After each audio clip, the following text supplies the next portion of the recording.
Alright, so this video is about Kova goalie gear, specifically their collar neck protection and their toe ties. So just to start, I'm going to start with the collar, and so you know where I'm coming from with it. I've been using a Maltese collar. I have had multiple Maltese collars, so I've been using them for a while now. I'll show you right here. So this is my current one. So this type of collar uses a soft padding, very flexible. You can see, I mean, you can bend it any way, whatever. So it's very comfortable. It'll form fit around your neck, your collar. It'll move very easily with you. Like I said, I've been using this for a while now. It's getting pretty beat up at this point. You can see what I'm talking about. It's just the material's getting torn, the outer material is just getting dirty, smelly. It's, you know, I've had it for a little while now. So it's getting to that point where I need a new one. Now Maltese is no longer in business, so I can't just get another one of these. There are a few companies out there that are making very similar ones to this. Ecofoam, for instance, and also another company called Roughneck. They make very similar models to this. So, I mean, I could just go with that and it'd probably be a seamless transition for me. However, I saw this Kova goalie protector and it looked really solid. I mean, the quality of it looked good, and so it intrigued me. I wanted to give it a try. So just to kind of talk about Kova equipment, who they are, what they do. This is the neck Clav protector. So they're a Finnish goalie company. You know, right now, especially in North America, they're not anywhere near as well known as the main ones, Bauer, CCM, Vaughn, Warrior, etc. So, you know, some of you may not have even heard of this company, but I feel like it's kind of slowly gaining a little more traction, and I'm seeing a little more and more about them, more people trying them. So it seems to be growing a little more. Like I said, I saw a post about this. I think it was in GGSU, post about these collars, and it intrigued me. So I figured I'd give it a try. So I bought this one. This is just a complete stock one they have that you can get shipped to you pretty quickly, that they just have already. They also do custom stuff. So this ultimately was always just going to be a trial one for me. And if I do decide to go with this permanently, I'm going to end up getting a custom colored one that matches my equipment.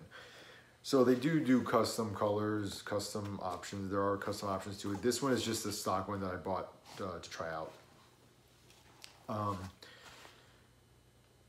Just a little point about their customer service that I want to mention. So I ordered it, and you know, being that the company is in Finland, it's international shipping, what have you. So, you know, I expected that it wasn't going to be like an immediate thing, like as if you're ordering from Goalie Monkey or something like that, domestically. So I knew it was probably going to take a little while, whatever. And when I first made the order, I got like the initial email reply telling me my order was going to be processed, whatever. But then like more and more time went by, and I didn't get an email saying anything about like it being shipped. I mean, I had assumed it was like on its way or whatever. Like I said, I expected it to take a while just because it's an overseas company. But I just thought it was kind of weird that I didn't actually receive the email. But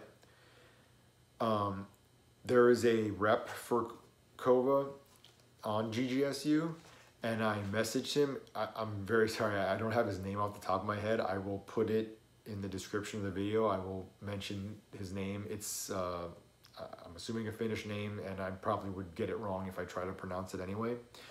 So, but just look in the description and I'll put his name in there. But anyway, he's on GGSU. So I just messaged him after a while asking him like, oh, you know, I'm not complaining or anything, I'm just looking for an update. I hadn't heard anything about the shipping, and he seemed kind of surprised that I hadn't received an email about it. So immediately he's like, yeah, I'll look into it for you. And he messaged me right back a little bit later. He's like, yeah, it's actually, it's supposed to be delivered to you tomorrow. It's going to be at your house. He's like, apparently they're having a little trouble with their email system or something. And so it was just like it just got overlooked somehow that I didn't get the email. But I mean, he was very easy to deal with. He answered my question right away. And like I said, it was kind of funny. It was literally the next day I got it after I emailed him. So it was on its way the whole time. So, you know, they seem to be pretty good with the customer service. The product looks really good. So now to talk about when I use it, how it performs, etc. So coming from the soft foam padding, it's a little bit of a difference to me. So obviously the trade-off is going to be that it's not going to move as seamlessly with you, and so you're giving up a little bit when it comes to just comfort. I wouldn't even say though that you're really giving up mobility. I don't think it inhibits your mobility at all. It's just a little more of a comfort issue with this stiff. I mean, you can see how stiff it is compared to the other one. I mean, there is a little give to it, but that's only really happening if you're applying pressure with your hands on your neck. Like your neck moving or whatever is not really going to move it that much. So this is going to stay pretty stiff, especially the neck part around your neck. So yes, it's not quite as comfortable. However, I will say what you give up in comfort, you're getting a little bit more protection with this. That's not to say that you don't get good protection with like my Maltese that I've had or whatever current companies have that kind of collar. It's just more of a, excuse me, of a thing where like with the soft foam, like it'll protect you enough so you're not going to get seriously injured, but you might still feel a really hard direct shot enough that it's going to hurt or it'll give you a bruise or something. Whereas this, I mean, I'm not going to say you would never get a bruise or whatever with this, because I can't say with certainty anything. I mean, I haven't just tested it out to the point where I'm sitting there taking 100 shots to the neck and chest and seeing what happens. But just from my own experience with it, I feel like with this, it's just going to deaden the shots more to the point where you really don't feel them as much. So it's providing a little bit of extra protection if that's what is more important to you. Whereas if just straight comfort is the most important thing to you, then you might prefer a soft foam, some sort of soft foam protector instead. But this is a very good neck and Clav protector. I would highly recommend it to anybody. I really liked it. You know, I did take some shots to that area with this, and like I said, I definitely feel like I didn't feel it as much. Not that I got injured or anything bad with these other one either, but it did feel like this deadened the shot a little more. The only issue, there's only one issue I had with it, and it's an issue that's very specific to me that probably most of you, it wouldn't be a concern with. And that is that, I don't know how good you're gonna be able to see this, my Clav bone, whatever, where it attaches right here, this one sticks out further than this one. Why? I couldn't tell you. You know, over the years, I've gotten so many little injuries here and there, and I usually don't. It's usually not anything that it's like bad enough that I feel compelled to go to a doctor or whatever. It's just something like I'll be hurt, it'll hurt or whatever, and then I just let it heal for a week or two, whatever it takes, and then I move on with my life. So I don't know if maybe I had some sort of slight dislocation with this thing and it just didn't heal right or what. Because this is not something that I noticed with the soft foam protector, because that's soft, it just lays softly on you and it'll move with you, whatever. It doesn't provide any sort of resistance. Whereas this, since it's harder, it kind of does provide more resistance, and like it just, I could feel it pressing on this bone that's sticking out I have more. So it was a little bit painful just because you're getting, like, it's kind of bone, I mean, you can't really see it, but where it's sticking out, it's kind of pointy a little bit. So you're getting like this pointy, or I'm getting this pointy bone part being pressed on by the hard padding. And then remember, I also have the chest protector over it. So that force of it, especially if anytime I'm like standing straight up at all, that's when it puts the most force on it. There was a little discomfort, a little pain, especially it's more of like an irritation issue, especially when you're playing over like an hour to 2 hour length and it's just rubbing and pressing on there all the time. It was annoying, and it's, after I first used it, it was definitely annoying enough where I was like, yeah, I don't think I could, while I like everything else about it, I just don't think I can use this. And then I kept using it some more times just because I wanted to give it a more thorough review. And I got a little more used to it the more I used it. It stopped, it wasn't as painful, but I would still just feel it pressing on there. And it's just kind of a little bit of an annoyance. So at this point, I really haven't decided 100% if I'm gonna disregard this protector because of that issue. Because I really want to like it, because everything else about it is really good. And it's just that issue, like I said, that's specific to me. So I'm gonna still give it a few more skates and see if I can't just get used to it. And then I would order my own custom version of this. But just on the off chance that, I don't know, if someone else has had some kind of issue with their clav bone and it's sticking out, this is just kind of a heads up that might be an issue with you using this. I don't know how many people that pertains to. It seems to be pretty specific to me, but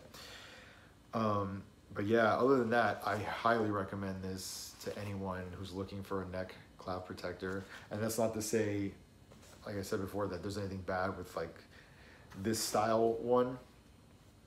And if you're just somebody that really values the comfort over anything else, then this might be the style for you more. But if you're willing to kind of maybe put in a little work getting used to it, this is going to be probably one of the most protective ones you can get. And just, I haven't had it for that long, but from what I can see of it, how it's put together, and just from me using it, it seems to be a quality product, well made. It's not something that seems like it's going to be falling apart or anything on you. So it's a recommend from me, although with the caveat that I might end up not being able to use it just because of my specific issue that I have with it. So that's the neck clav protector. The next piece of gear I got from Kova was the toe ties. Again, I'm going to give you a little history of what I've been using for toe ties. So if you've been watching some of my other videos, you might know that I am sort of a stubborn old man. And when I'm used to something and I've been using it for a while, it's hard to get me out of it and to get me to change. So I've been using skate lace toe ties for a long time now. And it's just a thing where I don't have a problem with it. So why, I don't feel like compelled to get something else. Like, it works fine for me. It's easy to put on. That being said, I have tried other ones just because when I get like these other pads that I buy sometimes to try, they'll come with some of the newer type of toe ties. And by that, I mean like the bungee cords, the elastics. Most of the newer pads come with some sort of thing like that now. They're really getting away from the skate lace. So I would say some kind of bungee cord system is probably the most popular. And this is also with, there's like a lot of third-party companies that are making these things. So mostly you see like these bungee cord type of toe ties out there. You also see some that just involve a piece of elastic. Either way, the main point behind any of these is that it's got some sort of stretchy material.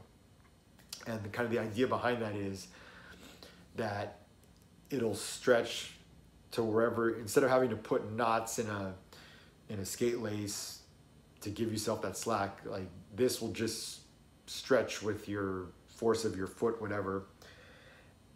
But so like yeah, that sounds good and all, but like the problem I've had with it with these past ones that I've tried that just, I can't get used to it or it just doesn't feel right to me, is that with the skate lace, you know, you put however much slack you want in it with the knot or whatever, and then it'll provide like that final point that it can't go beyond, right? So like I put, I don't know, a couple inches of slack on my toe ties. So that gives me enough leeway to where I can move my skate, my foot, whatever, in directions or turn it, twist it, whatever. But it'll give me a point where it won't go beyond. So like my foot will never, if I'm really doing some like split save or sticking my leg out really far, like my leg's not gonna just slide all the way out past, like way past the toe, right? Because there's something there to stop it. Or like if I'm recovering from a butterfly, like there's that, it's got that end point that it's gonna, once my foot turns at a certain point, then it engages it and it'll help the pad, you know, rotate back over.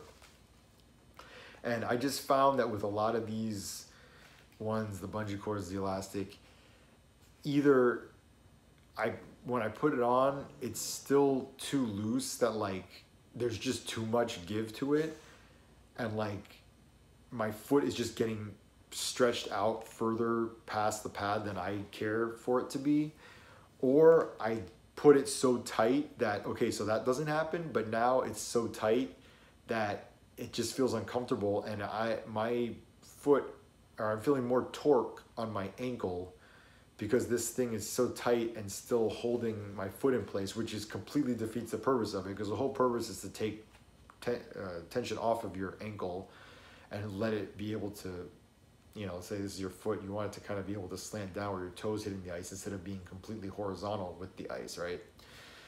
So I've just never been able to find another kind of toe tie system where it gives me that sweet spot where I can get rid of that tension in my ankle, but also have it where it's not too loose or it doesn't give too much, right? Where I feel uncomfortable, I feel like my foot is just coming way out of the pad, or the pad is just so loose and flopping around. So that's why I've been sticking with the skate lace. The Kova system intrigued me because they sort of combine the two ideas, right? And let me show you right now. So this is it. Now this part doesn't come with it. This part is just an extra Vaughn toe bridge I have, but I just wanted to show you how it goes on there. So the parts that actually come with it are this cord right here, and this is the same cord you see in the construction of pads, gloves, blocker. It's just, that's the same cord you have in all your equipment. So it's got this cord piece, and that's what you use to attach to the toe bridge. And this doesn't stretch, it's just regular cord, right? So that kind of acts sort of like similar to a skate lace. So from the toe bridge, and you can obviously adjust this, you just tie a knot on the other end of this. I'm trying to show this the best I can here. So you put it through, there's holes here, you put it through, you tie knots on this end. So obviously you can adjust this, you can make this shorter, you know, this is about the amount of slack I like on it. You can make it shorter if you want less slack, right? So you got that part that's gonna provide you with sort of an end point where it's not gonna stretch beyond. But it has these elastic pieces, and these pieces go like in the holes in the bottom of the skate, right? Like how you would with the skate lace, you weave them through the holes back and forth through the front and the middle, and then come up around the middle on the top side, and finally it gets secured with this Velcro piece here, right?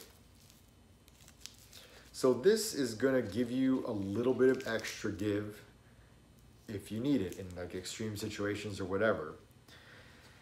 But it's not as loosey-goosey as a lot of these other ones that I've tried. So it's like I said, it's a combination sort of the two ideas. So it really interested me. I thought it was a good idea. I wanted to try it. So I did try it. And while I will say I like this better than any other of these modern toes solutions, you want to call them, that involve bungee cords, elastic, I do like this better than any other ones I've tried. but ultimately it's not enough to make me want to get away from the skate lace. So I'm still going to stick with my skate lace. For me, what it comes down to is it just wasn't any, there's nothing about this I feel is an improvement over the skate lace, for me at least. So it's an improvement over these other systems, like I said, because I feel like at least it didn't allow my, like it gave my skate enough leeway without being too loose. And was what I'm looking for. But so does my skate lace toe tie, right? And now here's like the thing that wins over the skate lace for me over this, why I choose to just stick with the skate lace over this. I like to be as simple as possible with my gear. I'm very nitpicky with my gear, right? I'm OCD with the gear. So I want the least amount of moving parts or things that could go wrong as possible, right? So with a skate lace, it's literally just the skate lace. Sure, it could get cut, and literally anything on you can get cut because you're playing a sport that involves people skating around on blades. So anything can get cut. I've had it happen twice in my whole life. I mean, I haven't used the skate lace my whole life because I'm fucking old, and we used to use an actual leather strap in the front. But since skate laces became a thing, however many years ago that was, long ass time ago, it's happened to me twice that my skate lace has gotten cut by another skate. Other than that, I have never had an issue with anything going wrong with the skate lace. So to me, it's super reliable, and it's just, my mind is completely at peace. It's not even something I think about happening, right? But like the thing with this, and it would be the same even with like these bungee cord systems, like they're just not as durable. The bungee cord systems, like they'll snap, right? So this, it's not a bungee cord, but like there's these moving parts to it. It's got the elastic. I don't know, again, this is just kind of me thinking up problems. It's not that I actually had a problem with this thing, but it's just these extra pieces to it. It's got the elastic that's sewn to this leather Gen Pro part that's then uses these things to attach to it. I just, in my mind, it's like I'm just thinking there's just more stuff that can go wrong, right? And it's just something I don't even want to have to worry about. This could be something I'm completely making up in my head, right? But it's there, and it is affecting me. And you could think it's stupid, and it probably is really stupid for me to just like be making up these problems in my head, right? But just ultimately, like I said, there's nothing else that is an improvement to me for these over skate lace. So if I have these extra concerns that are popping up in my head that are just making me uncomfortable, why would I switch to it? And the other thing too is like one of the benefits supposedly of like these newer systems and this is that it's supposed to be like easier to put on or quicker. I really don't find that to be the case though. I mean, maybe some people have a harder time tying a knot or something. I don't know. But to me, it's pretty straightforward to put a skate lace on, right? You weave it through the holes in the bottom, you bring them up to the top, you tie a knot. I don't know. This one, like, yeah, you don't have to tie a knot, but I feel like it's a little harder to weave this elastic pieces through the holes and get it to align in the front correctly. I feel like whatever you save by not tying a knot and just putting the Velcro on, you lose in a little bit of extra time it takes you to weave this through the skate and get it in just the right position. I just feel like it's easier to do that with the skate lace. And then, okay, like, and going back to what I was talking about, like just having these little things in the back of your mind about it. The other thing too is like this Velcro thing, right? That's how it's fastened at the top. And for the most part, Velcro is pretty solid, but I mean, it's a thin strip, right? It's got a lot of extra piece to it also. And like again, it's just other things I'm thinking in my mind, like what if this gets caught on something? What if my pad rubs on it and it opens it up in the middle of play? Like I just don't want to have to worry about that stuff, right? So to me, I'm just gonna stick with the skate lace. I don't think this is better. That being said, if you don't, for whatever reason, you just can't use the skate lace, you don't like the skate lace, you want to use something else, I do think this is a really cool and innovative toe tie system compared to a lot of the other ones out there. So I would say if you're just dead set against skate lace and you really just want to use something else, and maybe you're not happy with like the bungee cords, the straight up elastic, whatever, I would definitely say give these a look. Because like I said, it's going to give you a lot of that similar feel of like the skate lace thing, but with these newer features, you know, that come with this thing, which to me isn't anything that I need, but maybe to someone else it is. So overall, I mean, that's all. So those are the two things I have that I ordered from Kova. But I just kind of wanted to talk overall my impressions on the company based on this. They seem to be real solid. You know, like I said, they're sort of an up and coming company. You know, they're based in Finland, so there's not a lot of information over here in North America about them. Not a lot of people using their stuff, but just from what I've seen, my dealings with anybody from them, it seems like quality stuff. Seems like, you know, they really put thought behind the gear, and so I would say don't hesitate if you feel like you want to try to order something from them. If any of the stuff I showed you here looks interesting to you, I'd say don't hesitate. Give them a call, order something. Yeah, so I guess that's pretty much it for this video. As always, if you have any more questions, something I didn't cover, you can ask and I'll be happy to answer. All right.